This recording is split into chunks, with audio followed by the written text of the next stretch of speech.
Falando de responsabilidades, começaremos primeiro a responsabilidade de quem gerencia o sistema, de quem é responsável pela autarquia federal, INSS, o Instituto Nacional do Seguro Social, responsável pela concessão do benefício aposentadoria especial aos segurados que se enquadrem na condição de perceber este benefício. O INSS ele tem como responsabilidade analisar o pedido, reconhecer ou não o período trabalhado sob condições especiais e deve concluir pela concessão da aposentadoria especial, chamado B46, ou concluir pela conversão do período especial em comum, é a aposentadoria por tempo de contribuição. Vamos a um detalhe maior. Primeiro você viu o termo aí B46. Todo benefício previdenciário ele tem um código. Auxílio-doença, acidentário, B91. Auxílio-doença, previdenciário, B31. Aposentadoria especial é o B46. Então estamos falando do B46. Se o INSS analisa e reconhece que o segurado tem direito, ele concede. Se ele considera que é apenas um período, ele faz a conversão desse período especial e concede a aposentadoria por tempo de contribuição, soma-se ao restante do tempo comum e para o homem tem que dar 35 anos e para a mulher 30 anos. Existe um detalhe aí que existe uma coisa chamada fator previdenciário. Esse fator previdenciário ele leva em conta a tabela da expectativa de vida, ou seja, é um fator redutor da sua percepção da aposentadoria. Se você tem uma expectativa de vida longa, o seu fator previdenciário ele vai diminuir a sua aposentadoria. O objetivo, segundo alguns, é o equilíbrio. Mas muito injusto o fator previdenciário. Só que no caso da aposentadoria especial, o grande lance é esse. Não há a incidência do fator previdenciário. Você não tem fator previdenciário na aposentadoria especial. Esse é um dos maiores ou um grande benefício. Você trabalha um tempo menor e não tem fator previdenciário. Na aposentadoria por tempo de contribuição, não. Quanto mais jovem você se aposenta, ainda que você tenha trabalhado 35 anos, a expectativa de vida está maior que 70 anos, ou seja, se você se aposenta com 56, vai ter um fator previdenciário alto e você vai ter diminuído a sua renda mensal inicial, a sua RMI. Então, por isso que existe um movimento grande para derrubar o fator previdenciário. Eu falei isso aqui, mas não tem a ver diretamente com a aposentadoria especial. O detalhe é que para a aposentadoria especial não há fator previdenciário incidindo. Isso aí é uma coisa importante. Se você é segurado e está buscando a aposentadoria especial, saiba que é mais uma vantagem deste benefício. Vamos ao próximo ponto, responsabilidade do empregador. O empregador ele tem que fornecer o perfil profissiográfico previdenciário. Desde 1º de janeiro de 2004, ele tem que fornecer. E se o seu empregado trabalha em condição especial, ele terá que recolher a contribuição previdenciária correspondente para o custeio do benefício. Hoje valendo 12 anos, 12%, melhor dizendo, para 15 anos. 9% para 20 anos e 6% para 25 anos, sob a remuneração paga para cada empregado. Esse aí é o dever do empregador. Tranquilo? Vamos lá ao próximo ponto. Perfil profissiográfico previdenciário que o empregador ele tem que fornecer. Desde 1º de janeiro de 2004, a Previdência estabeleceu esse formulário. Como o próprio nome está dizendo, este documento ele tem um perfil do histórico profissional do empregado e sobre que exposição, a que agentes de risco estava exposto e se essa exposição ela estava acima ou não dos limites de tolerância, se a proteção fornecida foi eficaz ou não, para que a perícia médica do INSS conclua se o trabalhador tem direito ou não à percepção da aposentadoria especial. O PPP é o documento da Previdência Social exigido para a comprovação de períodos trabalhados sob condições especiais que prejudiquem a saúde e a integridade física. Então, desde 1º de janeiro de 2004, o empregador ele tem o dever de fornecer o PPP para o empregado segurado do INSS. Vamos lá para o próximo ponto. Nós temos aí um histórico dos marcos legais. Conforme eu já tinha falado anteriormente, a legislação previdenciária ela mudou ao longo do tempo. E esse quadro, esse gráfico, ele ilustra muito bem qual foi, ao longo dos anos, a mudança previdenciária. Então, para que você consulte, e se você milita na área jurídica, até que para você considere as questões de direito adquirido e saiba qual o diploma legal que estava vigente naquele ano, este é o quadro que você irá consultar. Você não poderá deixar de ter dos principais regulamentos, das principais leis aplicáveis. Aí você começa com a lei que instituiu a aposentadoria especial, a 3.807 de 1960. Existiu um decreto para regulamentar esta lei, o decreto 3.831 de 64. Depois você teve o decreto 83.080 de 79. Depois você tem hoje a lei, até hoje vigente, a lei 8.213 de 91. A 8.213 estabelece os benefícios previdenciários em espécie e você tem o decreto 3.048 de 99 vigendo até hoje. Existiram outros decretos, existiu a lei 9.032 de 95, o decreto 2.172 de 97, a medida provisória que foi convertida em lei em 98, a lei 9732 de 98, e o decreto 4.882 de 2003. Essa é o que você não poderá deixar de consultar, de verificar, analisando caso a caso ao longo do tempo. Para 1960, a lei aplicável era essa. Durante muito tempo vigiu essa lei, o decreto regulamentando a respectiva lei, e esse quadro é o que você deverá verificar e observar na sua consulta ou nos seus estudos sobre o tema aposentadoria especial. Vamos ao próximo tópico, aí a gente traz a evolução histórica. Esse é outro quadro que lhe dá a receita de bolo. É a dica, é o pulo do gato para quando você fala de aposentadoria especial. É um resumo fundamental para que você possa trabalhar sobre o tema aposentadoria especial. Você tem aí a lei 3.807 de 26 de agosto de 1960 que instituiu a aposentadoria especial.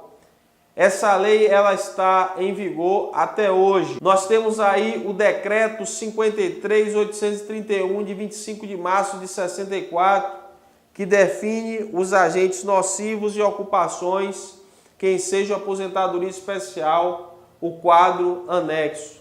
Foi revogado esse decreto, mas o quadro ainda ele continua em vigor.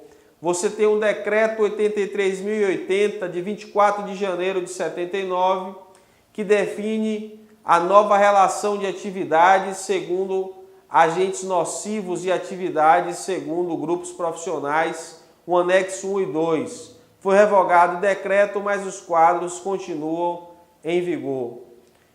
A lei 8.213, que está totalmente em vigor, é a manutenção de conversão do tempo de atividade comum em especial e vice-versa. Se lembra que a gente falou da possibilidade e falamos dos fatores multiplicadores de conversão, homem 1.4, mulher 1.2, a lei 8.213 estabeleceu e manteve esta possibilidade. E por último, a gente tem aí a Lei 9.032, de 28 de abril de 95, que é a proibição da conversão do tempo de atividade comum em especial. Eliminou o enquadramento por atividade ou categoria profissional, vedação do retorno à atividade sob condições especiais para segurado que recebe aposentadoria especial. Em especial, essa lei aí traz aí a vedação do trabalhador ele continuar laborando em uma condição especial. A Lei 9.032 está em vigor. Nós temos aí a medida provisória de 2/12 de 98, que foi convertida na Lei 9.732, estabeleceu o que seria considerada a atenuação do EPI a partir de 3 de dezembro de 98, data da publicação da medida provisória. Note aí como vai dificultando a concessão da aposentadoria especial a partir de dezembro de 98. Ele considerou a atenuação do EPI. Não obstante, judicialmente é possível você ver derrubar esse argumento muitas vezes porque do ponto de vista técnico, inclusive, pode ser questionável essa condição. O decreto 2.172 de março de 97 revogou os decretos 53.831 e 83.080 de 79 e definiu uma nova relação de agentes nocivos através do anexo 4. Ele foi revogado esse decreto. A Lei 9.732 estabeleceu que os laudos técnicos deveriam ser elaborados nos mesmos termos da legislação trabalhista. A empresa deveria informar a existência do equipamento de proteção individual e de proteção coletiva e determinar o recolhimento da alíquota adicional via GFIP. Está em vigor. Quando a gente falou de custeio, a gente falou da incidência da alíquota maior para a condição especial e a GFIP, que a gente vai falar daqui a pouco, ela identifica essa condição a maior ou não. O decreto que regulamenta o regime geral de previdência social é o decreto 3.048, que revogou o decreto 2.172 de 97. Nesse decreto definiu a nova relação de agentes nocivos. O anexo 5 estabeleceu que a perícia médica deveria analisar o laudo técnico e inspecionar o local de trabalho. Está em vigor. E o decreto 4.882, de 18 de novembro de 2003, estabeleceu que o LTCAT deveria ser elaborado observando as normas do Ministério do Trabalho e Emprego e os atos do INSS.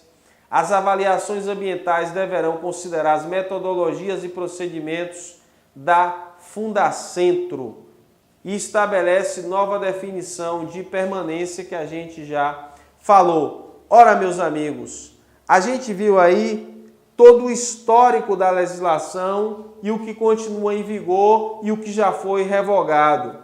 Principais pontos que a gente tem que observar são os quadros que caracterizam a condição especial e o tempo que ele caracteriza, se é 15, 20 ou 25 anos.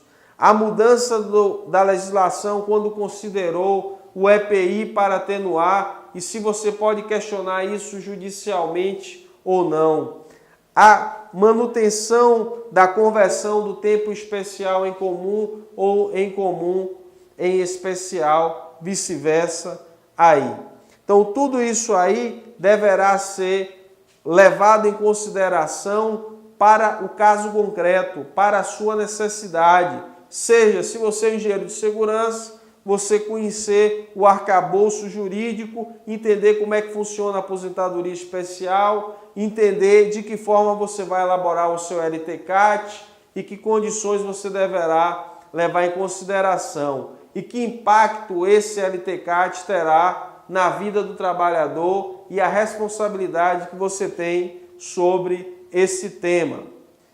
Então, esse quadro é um quadro fundamental. A gente trouxe esse conceito através de um gráfico na linha do tempo e trouxemos essas tabelas que traz aí você deverá, porque a lei, você deverá se debruçar e analisar com maior detalhe, com maior análise crítica, para que você fixe o conhecimento.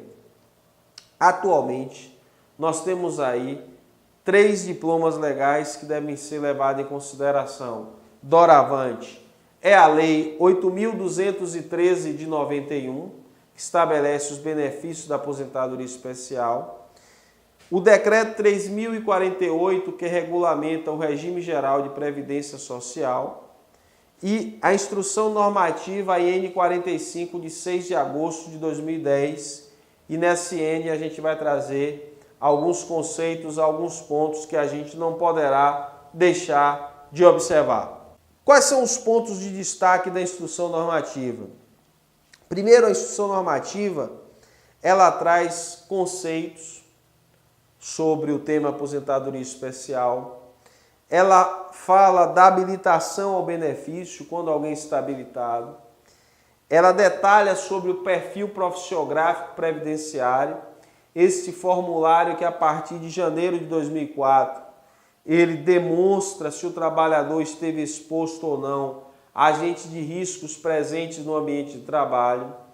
Procedimentos técnicos de monitoração ambiental, a necessidade de observação das normas da Fundacentro e na elaboração do LTCAT, das normas também do Ministério do Trabalho e Emprego, nesse caso especial, a NR15, ações das agências da Previdência Social, os procedimentos de inspeção médico-pericial e quando é que o trabalhador ele perde direito ao benefício. E a gente até citou o último diploma legal estabelece essa condição da perda do direito ao benefício quando nós apresentamos aquele quadro que você analisará com maior detalhe. A partir de 1º de janeiro de 2014, os procedimentos técnicos de levantamento ambiental, eles deverão considerar a metodologia e os procedimentos estabelecidos pelas NHOs. O que são as NHOs? NHO é a norma de higiene ocupacional elaborada pela Fundacentro, a Fundação Jorge do Par Figueiredo, que é um braço do Ministério do Trabalho e Emprego para assuntos técnicos em matéria de saúde e segurança do trabalho. Estabelece através dessas NHOs, a Fundacentro, a metodologia, a forma de como medir, a forma de como mensurar aquele determinado agente de risco. Para agente de risco químico existe uma metodologia específica de monitoramento. Para agente de risco físico, por exemplo, ruído, você tem uma forma de monitorar. Calor, você tem uma outra forma de monitorar aquele agente de risco. Além disso, os limites de tolerância estabelecidos na NR15 do Ministério do Trabalho e Emprego passaram a ser referência. Antes dessa data, antes de 1º de janeiro de 2014, era facultado a utilização de NHO, ou seja, não era obrigatório e deveriam ser consideradas as normas vigentes à época da avaliação. Agora, a partir de 1º de janeiro de 2014, é necessário a observância desta regulamentação das NHOs, dessa referência, norma de higiene ocupacional, expedida pela Fundacentro. Inclusive, quando você coloca a referência no seu PPP, você deverá citar a respectiva NHO, que traz a metodologia para o monitoramento daquele agente de risco. Vamos ao próximo ponto da Instrução Normativa 45. A Instrução Normativa 45 traz que o equipamento de proteção coletiva, como EPC, ele vai ser considerado desde que elimine ou neutralize a nocividade, a partir de 14 de outubro de 98. Ou seja, desde outubro de 98, se existe um equipamento de proteção coletiva eficaz, que atenua, que elimine, que neutralize a nocividade daquele agente de risco, e a gente já discutiu aqui sobre o conceito de nocividade, isso vai eliminar e vai ser considerado para não contagem de tempo especial. O outro ponto é sobre equipamento de proteção individual, que estabelece a IN 45 que somente será considerada a adoção do EPI a partir de 3 de dezembro de 98, desde que assegurada e registrada no perfil profissiográfico previdenciário no campo 15.9.